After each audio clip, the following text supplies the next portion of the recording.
welcome. This is Dan Tomaszewski here with Everything MSP. Hope you're all doing well. We are going to just wait another moment here as people are joining us in the room. And I'm here live in Las Vegas, Nevada for the Kaseya Connect event. And Alex, who you see there as well, he's outside, right outside of the event. And little toasty out there for you, or not too bad? It's actually pretty nice. I'm in the shade. It's pretty good. Pretty good. Very cool. So very excited to have everybody here today for our elevator pitch. We've got two sponsors that are here with us. Our third sponsor, Cofense, Amit he's gotten sick, and it happened very last minute. So we're going to have two presentations today instead of three. And from there, what we'll do is go into our demo rooms. A couple of things I want to mention is please stay all the way to the end, because we do have a $250 giveaway for one lucky person, and you do need to be present to win. And that's going to be right at the end of the demo. So you definitely want to hang out with us. We will be putting up a poll after the presentations where you can indicate if you'd like to learn more from either of our vendors, Lifecycle Insights and Datto. And so just keep that in mind. We'll do a poll as well after the demo rooms, just in case you wanted to select a vendor that you didn't select previously. So little background about our elevator pitches. We kicked these off in January. It's something that we've had on the docket for a while, and it's been very solid for us. And the whole point of the elevator pitches is to do a very quick 10-minute presentation for each of the vendors to learn about them, to learn about who they are, what they do, and how to take advantage and use them. So that's what we're here about today. And we've got two great presenters. We've got Jack Cook with Datto. Welcome, Jack. Thanks, Don. Thank you. We also have Alex Farling, who I will say is with Lifecycle Insights, and they have been acquired by ScalePad. So very cool for the Lifecycle Insights team, as well as ScalePad, of course. So welcome, Alex. Thank you. So again, we're going to get started here. If you do have any questions, go ahead and save them for our demo room. When we open up the demo room, you can do any kind of hands-on, but also answering any questions that you have. With that being said, we're going to go in alphabetical order. We're going to start with Datto, because D comes before L. So Jack Cook is going to be up front here first. And Jack, maybe you could tell us a little bit about yourself. Yeah, of course. Thanks, Don. Look, my name's Jack Cook. I'm a channel development manager at Datto. So I actually roll up into the industry's other Dan Tomaszewski, as it happens. So my job is to attend some industry events, primarily in EMEA, as well as help our partners in any way, shape, or form that want to engage in our partner program, whether it be understanding a little bit more about our wider product stack, or if they want to get involved in our MDF, or marketing development funds. There's quite a lot of cool things that our partners can use and leverage from the Datto and Kaseya's wider partner program, and that's where I come into play. But today I'll be talking to you about Datto BTDR. Yeah, and being here in Vegas at Kaseya Connect Global 2023, anytime Dan and I were together, we had people taking our picture because they just wanted proof that, wow, there really are two Dan Tomaszewskis. Should have got Dan's cutout from Robin Robbins the other week, and you could have had three Dan Tomaszewskis in the same photo. Yeah, exactly. So we're going to kick things off, Jack. The show is yours right now. You can go ahead and share your screen and kick things off for our audience. Perfect. No worries. I will do. Everyone see a screen there with a lovely headshot of me on there? You got it. Perfect. Yeah. Look, guys, thanks for having me today. Good afternoon to yourselves. It's evening for myself. I'm based in London, so it's just after 8 p.m. here. But I'm going to talk to you today a little bit around Datto BCDR, so Datto Business Continuity and Disaster Recovery. You might know Datto from a wide range of offerings. It could be our Datto RMM, Autotask PSA, SaaS protection solution, or any of the about 36 other solutions that we now offer through the merger with Kaseya. But anyone who's known Datto or for a longer period of time will know that back in 2007, Datto was a one product company, and it was founded on Datto BCDR, our business continuity and disaster recovery stack, primarily our Cirrus and our Alto solution. So that's what I'm going to talk to you about today. Right? And when those solutions were first brought around and when they came into play was because the company at the time spotted that there's a bit of a gap in the market, that backup was becoming more of a constant in people's businesses, but actually getting the data back wasn't what was causing the damage. It was the downtime, the amount of time that those businesses were out of action for, that was what was really starting to cost businesses and your clients. So Datto came up with the BCDR solution to try and avoid that cost of downtime and, as I said, so prevent downtime and data loss in one go. So they had to take a step back and sort of understand what was actually causing that data loss, what the preconceptions around that. And historically, the preconceptions were probably around natural disasters causing DR scenarios, forest fires, earthquakes. I live in the UK. The closest thing I get to a natural disaster is a pretty heavy dusting of snow every winter, which does cause a lot of things to slow down in the UK, but I don't think you can class it as too much of a disaster. But nowadays, it's bad actors, accidental deletion, hardware failure, malicious users. There's a list as long as your arm of what actually causes data loss and downtime. We set out to build a solution that was going to cover these at the time, but as also as the years have gone on, it's adapted and covers so many different options now. All right, and it's a multi-award-winning solution. Unfortunately, as many of those risks there are, people generally end up being our greatest risk.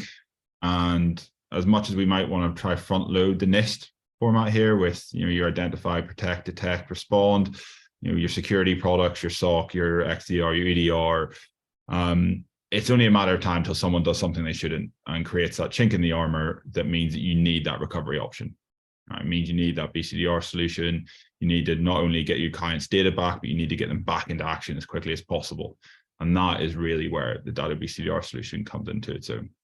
So a couple of quick differentiations I want to make just before we jump into the solution is what we always get met with is, my client has a backup solution or they have a great backup solution. And something I was taught on my second day here is never to refer to it as a backup solution. I always refer to it as a business continuity solution.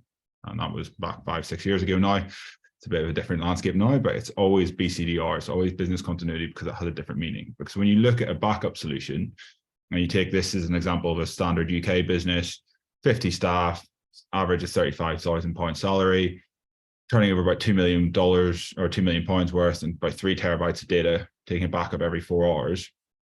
Actually, the cost of downtime for that business is around about £20,000. Okay, if they have a backup in place instead of a BCDR solution. And so that's before you even take into fact, data protection breaches, contract breaches, things that are going to stack up those costs. Again, that list is as long as your arm. So when we're thinking about why this is important, these are the reasons it's important.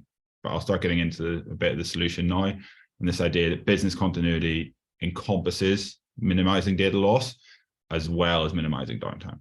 And that's where real focus in BCDR. It's an all-in-one solution. It comes in one box from Datto. You get the hardware, the software, the cloud virtualization, the cloud storage, all in one go, all at one flat fee. All right. So when we take a little look at the infrastructure and how it's set up, you've got your production machines, your environment, your on-prem servers, whatever that looks like for your clients nowadays. You've got a Cirrus appliance in this scenario. So that could be a virtual Cirrus appliance that can run on a VM within your client's environment. Generally, we provide a physical appliance, and we can also provide an image option. The data would then be sent offsite to our primary data center and then secondary data center. Everyone by this stage will be familiar with sort of the 3-2-1 backup rule. We kind of took a 4-3-3 approach. So 4 copies of your data, 3 different locations. You've got your on-prem site on the left with the appliance, and you've got your primary and secondary data center, and you've got it in 3 different formats as well.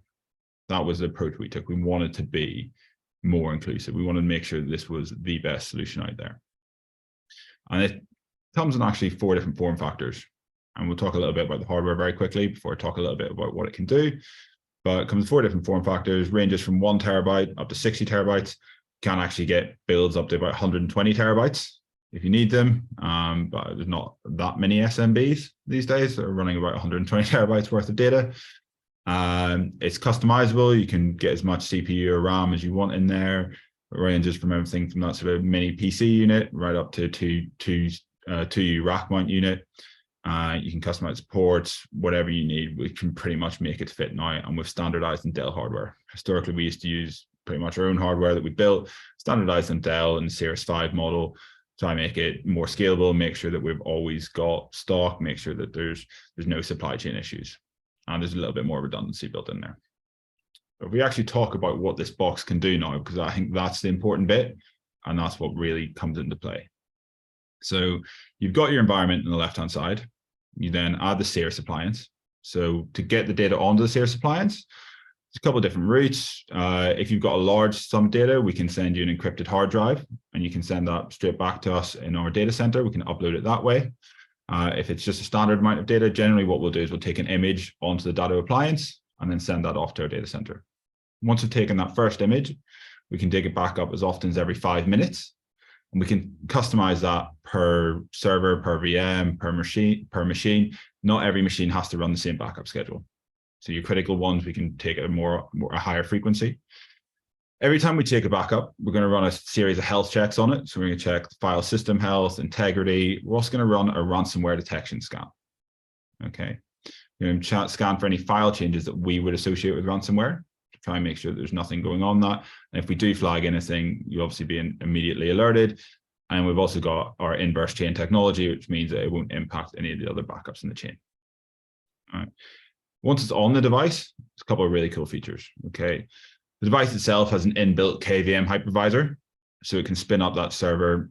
It takes about 6 seconds to build the image. In the demo room, I've got an environment set up so we can jump in, have a play about with the device, and you can see how that works.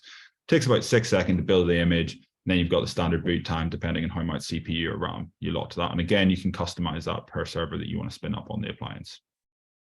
We then replicate that offsite to our data center as often as every hour. And then this is a bit which I think is massive, is we do this a screenshot verification. So every hour when you send the data off to our data center, we can run a screenshot verification. You can do it at any point in the day.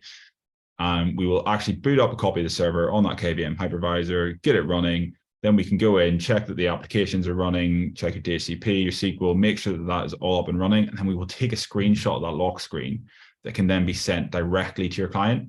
Imagine the value that adds. Your client's leaving the office at the end of the day. You have a backup schedule. They get into their car.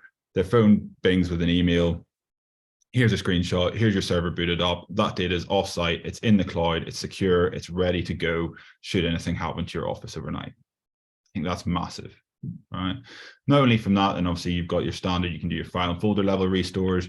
You can restore from the local appliance. And actually, when we virtualize on the local appliance or in our data center, we'll drop a Datto agent on that virtualization and continue to back up that machine at the same frequency as we would have been backing up your production environment. So when we get back to production, you haven't lost any data. And when you're running that virtualization, you can start the restore from the Datto appliance. You can get that server pretty much up to speed with the Datto appliance and then just switch off the Datto appliance and move into a production environment. Got the same options pretty much in our cloud, in your primary cloud. You've got the offsite cloud that can virtualize it. We can restore from there.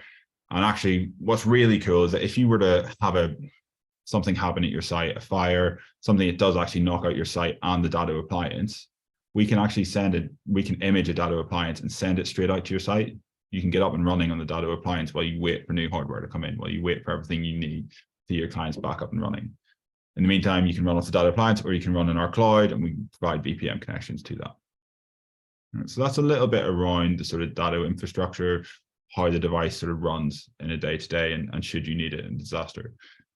The big thing that comes up, and what we sort of highlighted, this is different from backup, is that people talk, well, this seems really expensive. Our backup solution costs X. Is this going to cost Y? And I'll be honest, it's generally more expensive than a backup solution because you're not getting a backup solution, you're getting a business continuity solution.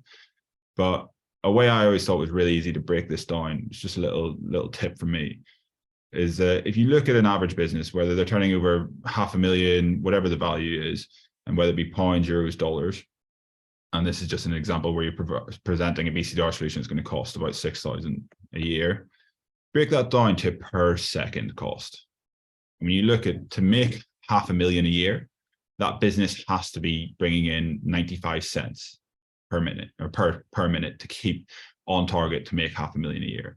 If you break down the cost of the BCDR solution, it's less than 1 cent a minute. And when you hand someone 95 cents or $1 and say, look, to keep that $1, I need 1 cent of that. If you're in a disaster scenario and you want to keep making that $1 a minute, and you need to give me 1 cent of it, it makes it a much easier conversation to have. Puts it in much more realistic terms and makes it much more feasible. All right, so it's something just to bear in mind if you are going to have a chat to your clients about that, or you can have a chat to me and we can look at other ways we can present that. Finally, a couple little thoughts to just take away. If you're talking about backup, you're talking about, is your data safe? Can you get it back? You know, you're talking about your recovery point objective. How far back can we go to get your data? When's our latest copy? Is it tape? Is it cloud? Is it on a NAS drive? What does that look like? Business continuity is actually much more important. It's how quickly can we get your system up and running? How quickly can we get your team back to work? How quickly can we start mitigating the costs that you might incur? How quickly can we get your business back up and running and back to normal infrastructure as quickly as possible? And realistically, what's the implications for your business if you are out of action for hours, days, weeks, and you don't have a business continuity solution? Can your business afford that? And today, in an age where businesses are running pretty much 24/7, the answer is just no. It's not. You need a business continuity solution. So that's everything from me, guys. Really appreciate your time. Obviously, if you've got any questions, feel free to jump into the demo room. As I mentioned, I actually have an environment set up in the demo room, so we can jump on, we can show what virtualization looks like, what file restores look like. We can have a bit of a play about if you want to. All right, so thank you very much, guys. Awesome. Thank you, Jack. Great presentation. And, I think, just talking about business continuity and backup, a couple of things that come to mind that you mentioned is that people are the greatest risk, right? It's overall that human element that comes into play with so many things in our business. And that's where education needs to be put in place, but most importantly, the ability to revert back, to be able to get back up and running as quick as possible. How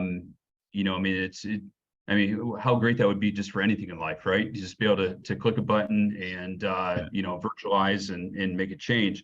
And the critical thing is, when you take a look at RTO and RPO, your recovery time objectives, your recovery point objectives, ultimately, those are things that when we meet with our clients, we have to have those conversations, and indicate, how long can you afford to be down? And how much data can you afford to lose? And those are the conversations that we need to have with our clients. And just because that's the reality, if something were to happen, those are the things that are at risk. And of course, when you have a business continuity solution, you have the ability to recover very quickly. And that's the beauty of the solution that you guys offer. So, yeah. Thank you very much. I think, they're always the important thing to remember with the RPO and RTO that a lot of people forget, or just whenever they're presenting it to their clients, is that really have to make it very clear that it's the sum of both. Yes, you might be able to get data back from 4 hours ago, but if it's taking you 4 hours to get it back up and running, it's that 8-hour window that actually your business has been out of action for because you haven't got the data from the last 4 hours. I think sometimes it's really easy for your clients to overlook that unless you explicitly spell it out for them. Absolutely. Very good. Again, thank you, Jack. And so we're going to move on to our next presenter, which is Alex Farling. I've known Alex just over 3 years now. And we first met in our MSP discussion groups when we were going through the pandemic. And I've always appreciated you being part of our group and sharing your knowledge and insights as a former MSP. So I'm going to go ahead and turn it over to you, Alex. Give us a little bit of background, especially with the recent acquisition. Very cool stuff. New exciting stuff to talk about, right?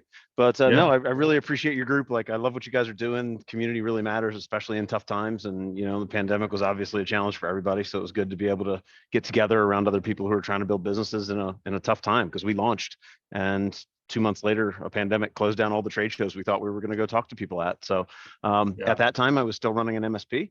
I owned an MSP for 16 and a half years, and I sold it in 2020 to focus on Lifecycle Insights and its growth and what we could do for the community. So what it really turned into was a product that allowed account managers, CIOs, customer success individuals to really get in and have a little bit of the automation that we see on the technical and engineering sides of the industry. And we're able to, with that product, do some stuff that that nobody else is doing in the space, just a little bit more automated and a little bit more dialed in than some of the other offerings. And it's really been a big changer, game changer for a lot of MSPs. ScalePad noticed that, and they decided that that they were better served to come acquire it than try and build it themselves and catch up. So here we are, a member of a much bigger family now with more developers and more support staff and just more resources than we ever would have had before.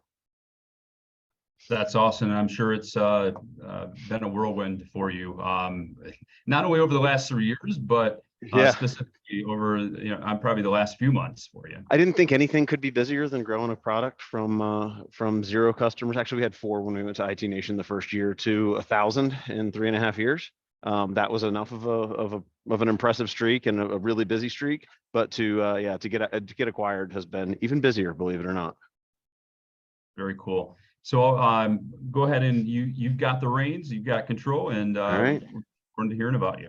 Well, Dan, you probably knew this already, but I don't like to play by the rules. So when you told me that I had to do an elevator pitch, I decided not to. And so we're going to do something a little different. And if I'm qualified to operate Zoom, we're going to do something different anyway. Let's do this. Probably not qualified to operate Zoom, but let's figure it out. Let's see. We don't judge. I lost my screen share. Well, you probably should. You probably should, because at one point in time I was an IT guy. There you go. Oops. Come on. 4 days in Vegas will get the best of anybody. I just want to. All right, so slideshow mode. I don't think I have the right thing shared. Do you guys see? Nope, screen sharing's paused. All right, let me get this right. There we go. Sorry for that. So as opposed to giving you guys another product to click through, you can go to our website and see one of those. You can go to our YouTube channel and see one of those. We really like to talk about education. I mean, we really see ourselves as an education company with a product that kind of helps people do things. So I want to talk today about this magical, mythical thing that some of the big technology companies have been trying to convince you to become for way too long. And we call that the trusted advisor. There are articles from Kaseya, from Datto, from all kinds of consultants in the space, going back as far as 2016, when they decided that they had to teach MSPs to become this magical, mythical creature. So we're going to talk about the trusted advisor today. I've got just a few minutes, so we'll dive in. If you don't know me, 16.5 years as an MSP, my LinkedIn is there. Feel free to come hang out. We do a lot of educational content on LinkedIn as well. But I really see myself as a customer experience nerd. I was a tech guy, but really a sales guy and a consultative sales guy. So really no pushy sales, no hard sales. I'm actually writing a book on my sales strategy, and one of the chapter titles is, if it sounds gross, don't say it.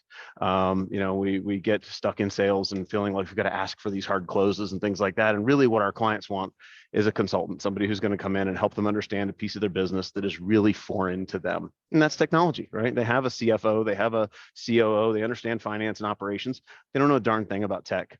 So here we are having our vendors tell us we need to be this trusted advisor. We need to be this fancy thing for our customers. First happened to me just after 2008. I bought this product called LabTech. You guys have probably heard of it. A few guys in a basement in Ohio put together this fancy remote management and monitoring tool. It's evolved a lot over the years, but the concept was you don't have to roll a truck. You can solve for 85% of your clients' problems remotely, and life will be easier. You'll be able to get out ahead of things and be proactive. The part we forgot is that when we start getting proactive and we start doing everything remotely, we stop talking to our customers. And so these MSPs started complaining that, hey, my relationships aren't good anymore. Nobody wants to buy from me. Nobody wants to use these products that were being sold. So we were told, go hold a QBR, show your client how much you do, go justify your existence. And this is probably the worst advice we've ever been given as an industry. They told us to go out and become this magical, mythical, trusted advisor. And some MSPs have been chasing that ever since 2008, 2009, 2010. And it's really, really hard. So I want to talk today a little bit about what it looks like to actually achieve what for some has been like chasing Bigfoot through the forest. So the reason that most MSPs fail at QBRs, they're manual, they're time consuming, and they're unstructured, right? We just go have a conversation with our customers. Maybe we go try and sell them something, but we don't have a repetitive process, which I find to be really weird, because as MSPs, we have a process for everything. right? We image a workstation, there's a process. We onboard a new customer, there's a stack of processes. We bring on or deprovision a Microsoft account, there's a process. And we do a QBR, we just kind of wing it. So at Lifecycle Insights, we really leaned in to try and solve for this problem. And we decided that we could do it by using data that you guys already have. And what we realized was that data that lives in products like your PSAs, your documentation tools, your 365 environments, a lot of your other vendors that we integrate with, this data could be pulled into a reporting platform, and we could build you a quality business review instead of a quarterly business review. And that really changes the way that your customer looks at you. And I want to talk about kind of the methodology behind that. So we integrate with a lot of the core platforms. If you have any of these products, and my screenshot is a little old, we actually integrate with Ninja as well. But if you integrate with any of these products, or if you use any of these products to run your business, we probably can help you have a better relationship and better interaction with your customer. We do that just by telling a story, because our clients don't want to be sold to, they don't want to be pitched to. Half the reason that MSPs tell me their client won't come to the table to have a QBR is because they don't want to be sold to, or they think everything's okay and they don't need to have a call, right? Everything's running fine, we don't need to have a meeting. As MSPs, we know everything's never just fine in IT. There's always risk, there's always challenges, and these are the things that we have to get out in front of for our customers. So we have to be able to tell a story that's interesting enough to bring them along for the ride. And that story starts kind of with the conversation we're having about Datto, right? There's risk everywhere. And when we start with risk, when we start telling our client, if we don't do anything, if we don't change anything, this is the amount of risk that you're going to have to carry into your business. And to use the Datto example, you risk being out 95 cents a minute, right? And we need to be able to have that conversation with our client. And that's why risk assessments are one of the core tenets that we believe belong in a quarterly business review. We give you a platform to do that. We make it easy, and we make it easy to present to the client so that it's not super technical. It's red, yellow, green. I like to say we use stoplight reporting because every third grader and most C-level executives understand red, yellow, and green reporting, right? So if we start with risk, then our story becomes, Mr. Customer, this is the risk that you own. And unless we do something about it, this is the risk that you're going to carry forward in your business. Then we step into budget forecast. Most MSPs don't budget IT for their clients. And I find this to be really odd, because we go out and we tell our clients that we're a VCIO, a virtual chief information officer. We're basically running a department for them. We're a C-level executive in their business, or we're trying to position ourselves as one. And we don't even run the budget for our department. Without a budget, you're just an account manager, you're just a sales guy, you're just somebody who's trying to sell them something. But risk and budget together do something really cool. They let your client almost on the fly do a little mini business impact analysis to say, hey, you know what? If I wanted to address this risk, this is what it would cost me to do so. It'd be really easy for me to justify, yes, that's a risk that I don't want to have on my plate anymore, and I'll go ahead and remediate it. Or that's a risk that I'm willing to carry. It's a risk that I'm willing to accept. We can mark something as acceptable risk. But what we get into very quickly and very easily is a remediation plan. Those are the big three tenets of a quarterly business review that really delivers value to your customer. We hear it over and over across our 1,000 partners that the budget forecast really moves the needle. It's the first time their customers have ever seen an MSP do this for them, and it's just a game changer. And then at the end of the day, we bring them all the supporting documentation that they needed to have, right? A report about how many tickets we've closed, a report about how many users they have and what assets they own, and all those kind of things. We'll bring them phishing reports and all of that. But the majority of it falls to the bottom and becomes the below the fold reporting, because we're really able to just have a high level, really strategic conversation that's about risk, budgeting, and remediation, which really turns into road mapping. When we use this strategy, we're able to slay the unicorn, right? Our customers now see us as a trusted advisor because I'm not going in and asking them to buy something. I'm going in and asking them how much risk they're comfortable carrying. And they feel like the decision to purchase something to make that risk go away is actually their decision and not ours. So that's something that we really believe in at Lifecycle Insights. It's kind of the core tenet around which our product was built. We automate a lot of the data collection so that you don't have to, and most of our customers can get ready for a quarterly business review in somewhere between 30 minutes and an hour, as opposed to we hear folks coming to us telling us they start with 4, 5, 6 hours worth of work, upwards of 10 sometimes if they're building budgets. So it's a really different approach. If that's something that gets you guys excited, I know we didn't jump into a product and click through a bunch of things. We can do that in a breakout room if you have interest, but that's kind of the tenet behind Lifecycle Insights and where we come from. It's how we help our customers slay that trusted advisor, mythical, magical unicorn. So that's all I got for you today, Dan.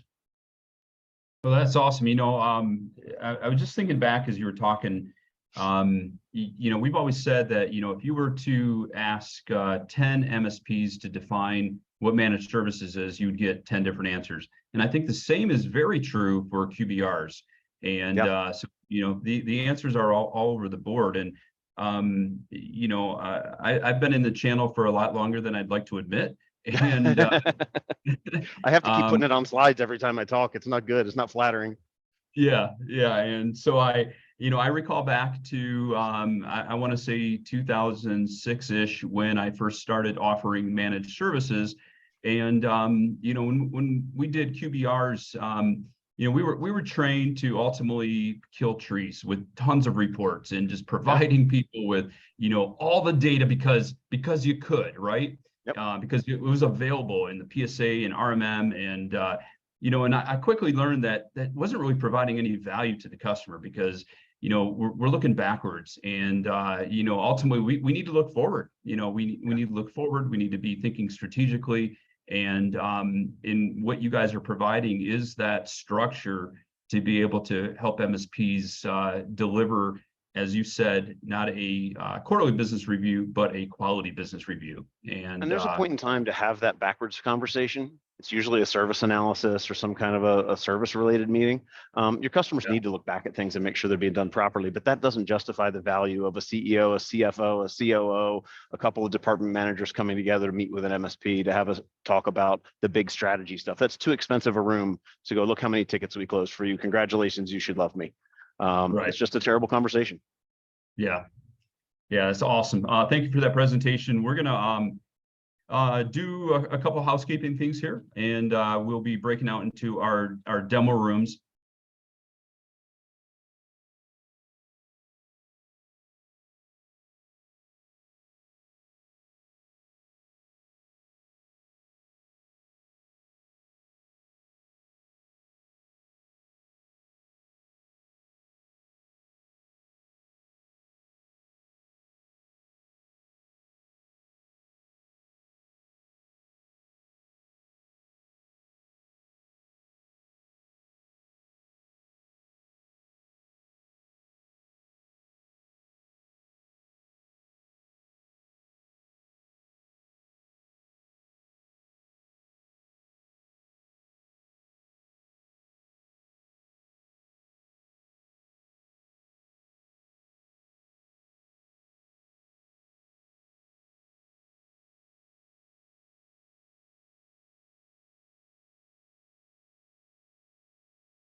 Hey, Dan, we came back to see you.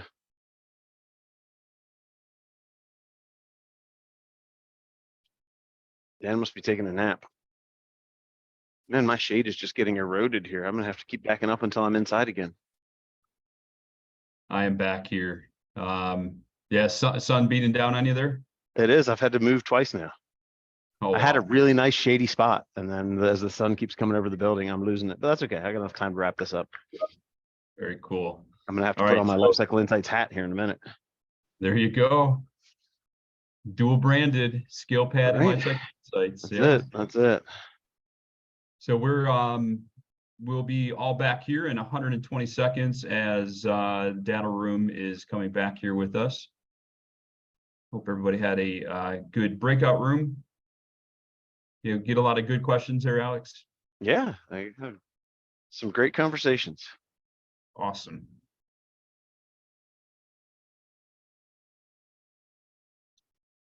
So in just a few more moments here, we'll have everybody back in and we will wrap things up. You get to And- give away some money, right? Yeah, we have $250 of cash that we're going to give away to a lucky winner here. Yeah. Who couldn't use $250, right? I could. I mean, just send it to me. I'm good. There we I've got a go. bar. I've got a bar tab I have to pay for. I'm sure it's larger than 250 though. So You know, there might be one or two floating around that that could do put a dent in $250. right. Yeah. So Just when because of all the wonderful partners we get to hang out with and buy drinks for out here, that's what it is. there you go. Well, so what I just do is when I'm at conferences where the other Dan Tomaszewski is, you know, Put it on his I'll room. just say, put it, you know, my name's Dan Tomaszewski. Go ahead and, you know, put it on my tab. And Hey, yeah. hey, everybody want to see a legend? There goes Yes. Lewis. What's up, buddy? No, this is Hey. How you doing, Lewis? Dan's Dan, We're what is live. this called? Yeah, we're live on the internet. You are being streamed across on Facebook. Yeah. We're doing our Everything MSP elevator pitch. How you doing? Enjoying the show? Oh, he's He was out here taking pictures. So your event will be tagged in some social media later. There we go. Yeah. All right. I think we have everybody back here in from our demo rooms. Everybody, welcome back. Also, welcome back all of our friends that were watching here on Facebook in our Facebook group. So what we're going to do is we'll throw the poll up one more time here, just in case you hadn't had a chance to check for either Cofense, Datto, or Lifecycle Insights. And so you can go ahead and do that if you wanted to add to it. And each of our friends with Datto, Cofense, Lifecycle Insights will reach back out to you guys. So with that being said, I want to give away some money. Talon has spun the wheel, and our lucky winner is Michael Bruno with Brunski Technical Services in New Jersey. So congratulations there, Michael. And Talon will be reaching out to you to be able to get you your $250 of hard cold cash. And that is very awesome. So with that being said, we're going to go ahead and wrap things up. We hope that you learned some good information from Datto and Lifecycle Insights about their products. Again, that's what we're here for, just to be able to share the knowledge about how these tools can be added to your stack, provide you with some ways to increase efficiencies, productivity, the customer experience, as well as, drum roll please, profitability. So thank you guys for all of your information, Alex and Jack. With that being said, everybody, thank you very much for being here today. Until next time, we'll see you soon. Take care, everyone. Thanks so much for having us. Thanks for having us, You're Don. welcome. Appreciate it. Cheers, guys. Very welcome. Thank you.